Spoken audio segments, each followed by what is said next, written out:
Welcome back to my Books Filled Life channel. So, in honor of the stay at home book tag today, where I was tagged by at Travels in Fiction, I am going to do my video standing up because yes. However, I'm going to put a little disclaimer. Before I turned on the camera, a cockroach surprised me. And I'm panicking right now on the inside, even if you can't see it.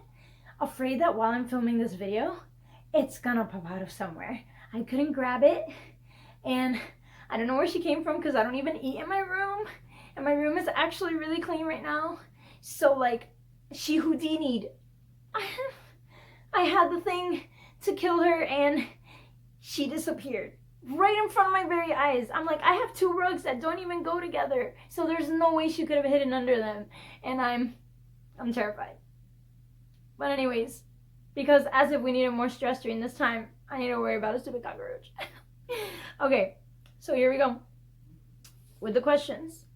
The first one for the stay-at-home book tag is a book laying in bed, book you could or have read in a day. I picked Something to Talk About by Merrill Wilsner. Y'all might have seen my thread on Twitter about this amazing book written by the ever so awesome Merrill Wilsner. It is a Hollywood rumor mill. You see me panicking at the cockroach. It's a Hollywood rumor mill.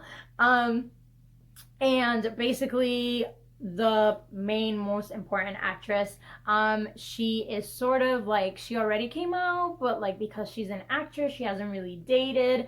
So it's not really in the news that she might be interested in women.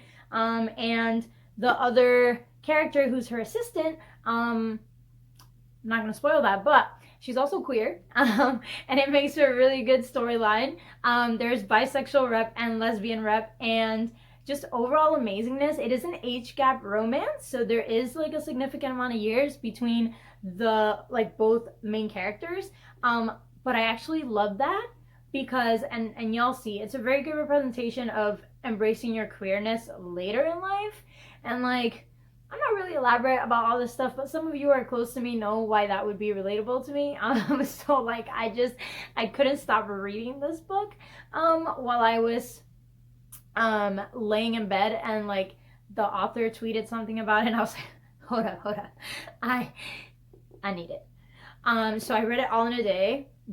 All these tabs are like all the times I said, "Aww," and I really want to do a full review on it because y'all deserve it. And this book comes out May 26th, 2020, so keep an eye out for it. It's just absolutely beautiful. It deals with ageism and, you know, just a bisexual rep in the media and just society and harassment and all that stuff, and how we can use our power to better some of those systems, and just like overall woman power. So Something to Talk About by Merrill Wilsner. Second, we have Snacking, a guilty pleasure book. So as Travels in Fiction mentioned, I hate calling these kind of books guilty pleasures because it kind of implies that like you shouldn't really read them often, but like I do read them often. But my guilty pleasure / I just love to read them is any book by Suzanne Clay. Playing House by Suzanne Clay is her latest book, and basically it's an erotica polyam romance, but what I love about Suzanne Clay's books is that her character development is out here. So as you can find inside of the book, or if you look up Suzanne Clay's bio, she identifies as asexual, but she writes erotica, which confuses a lot of people. However, that asexual identity of hers really puts her in a predicament where she really wants her characters to develop instead of like this whole insta-love system. And I really love it because her books are erotica. At least this series is. And I absolutely love that because I get to know everything about these characters, what they feel, what they don't like, what they would consent to, what makes them uncomfortable before we even get to the sexy parts. And that makes it sexy. See what I mean? So if you're looking for hella character development with spicy and a lot of important conversations on polyamory and bisexuality and transness, just like Playing House by Suzanne Clay. Number 3, Netflix series you want to start. A series of books that I want to start. I don't really like to read series, but I'm gonna go with one I want to reread from my childhood, which is the Inkheart trilogy. Recently, the new covers for these books came out, and I absolutely need them. I'm gonna try to put a picture over here somewhere because it is absolutely beautiful, and I really want to read it. I remember absolutely loving this book when it came out. I didn't hate the movie, but a lot of people did. And I'm sad because since a lot of people hated it, they never made the rest. And I'm like, I don't want my childhood heart needed them, but like, it's okay. But Inkheart by Cornelia Funke, which I also want to read. She also just recently wrote Pan's Labyrinth, and I want it. Then we have Deep Clean. Been on your TBR for ages. So it's not exactly ages, it's just a year, but Crier's War. My mom bought me this book right before I went to China, and I didn't get to it until after I came back from China because of the pandemic. So here's Crier's War. It has to do with like slow burn, steampunky romance, one robot, one human kind of thing. I really want to read it. I've heard it has amazing woman love woman storyline, and I love a slow burn, which I forgot to mention. If you love a slow burn, you can read Crier's War and Something to Talk About back to back, and then your heart will just explode in slow burnness. Apparently so. So yeah, Crier's War by Nina Varela has been on like my must-read books since last year, and here it is, still unread. So I need to get it together. Then we have Animal Crossing, book you recently bought because of the hype. So I was a little late on this hype, but when the book was around, it was hyped, and people still really love it. So after watching the panel at Social Distance Book Fest, I bought Sawkill Girls by Claire Legrand. I'm super excited to read it. I'm on a new binge of horrors. I've read 2 so far, and I hope to kind of give you just a horror thriller wrap up in a couple days after I finish reading all of them. So far, so good. They're very different horror and thrillers from each other. I haven't started Sawkill Girls, but I really do want to. There's also Women Love Women in here, horror, atmosphere. I've heard it all, and I'm really excited about it. Also, I will say it again, the cover of this book looks good no matter how you photograph it. So, like, Sawkill Girls by Claire Legrand. Then I have Productivity, book you learned or had an impact on you. I'm going to cheat because I have 3. And like, I should make a separate video about this, but I will. But here it goes. So number 1, if y'all haven't heard me screaming about this book for like the last month and a half, The Sound of Stars by Alekia Dow. Absolutely beautiful sci-fi, music, books, classism, elitism, journey, growing up, anxiety, demisexual rep, non-binary rep. I don't really know what to say except that it's a group of teenagers trying to dismantle the patriarchy and just the rich. I guess you could put it that way. But like, and it has a sentient alien who falls in love. I love everything about it. Another book that I have to review for y'all. Lately these days for writing down things, it's a problem. So maybe there'll have to be a video. I'll have to figure that out. Then we have This Is How You Lose the Time War. Thanks to I'm Lit and Wit, or Scarlet, on Twitter. I actually read this book, and I swear this book changed my life, not just my world. It is a romance unlike any other, tabbed to the end. It was so unique. I love letter writing. I love different formats, and this was just like the epitome of everything I love in one book. It wasn't that long. The audiobook was excellent, and just like, this book is so quotable, so beautiful, and like, I call it demisexual coded because like the feelings explored in this book are deep. Like, this is emotional intimacy in a book. Like, This Is How You Lose the Time War by Amalo Motar and Max Gladstone. So don't miss out if you haven't read it. And the last one for my Impacted is the OG demisexual book. So for me, this was the first ever demisexual rep book I read. Technically, You Started It by Lana Wood Johnson. It is a beautiful YA, completely written in text messages, which is amazing. And I think it's an incredible feat. Trying to complete a book in just text messages, it's so hard to miss nuance and sarcasm or attitude changes through text messages. As we all know, text messages can be really easily misconstrued. But somehow, this book has all the snarkiness and all the lovey-dovey and all the mistaken identity businesses really well handled. And I loved it. I would say this one's a little bit like it's a YA, but I would say it could be aimed at the lower YA, like 13, 14, 15-year-olds. But I think anybody would enjoy it because it was just sweet and wholesome and like kids. Like I wish some of these conversations were happening in my life when I was in high school. So technically, You Started It by Lana Wood Johnson. And self-care. What is one thing you've done recently to look after yourself? So if y'all haven't noticed, I've been TikToking.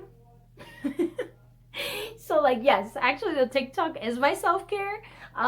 It's so much easier than a YouTube video. It's also a lot of fun and I can do stupid stuff like voice over pieces of audio that I think are hilarious, or I can dance my heart out, or I can like support a book by making a really silly TikTok video. So I love that. And in one of those TikTok videos, which I'm pretty sure I didn't share, I bought some new hair products for myself. Curls come alive. Because my hair was starting to freak out a little bit in this environment and it wasn't really curling and it wasn't doing what it was supposed to do. So I got some new products so I can look cute. So yeah, so that's me for self-care. Oh, also, I dance 1 hour a day with my mom on Just Dance. So if y'all are looking for something else to do aside from Animal Crossing, which I absolutely love, you can do Just Dance with your family and exercise at the same time. Because like we need to move these bones. We can't be sitting in our chairs all day. And then last but not least is the bonus question, which is name a book. Wait, no, I missed one. FaceTime, a book you were gifted. Okay. So this book was gifted to me by @ephemeralnat on Twitter, or The Fine Art of Reading on Instagram, and I'm pretty sure Fine Art of Reading on Twitter too.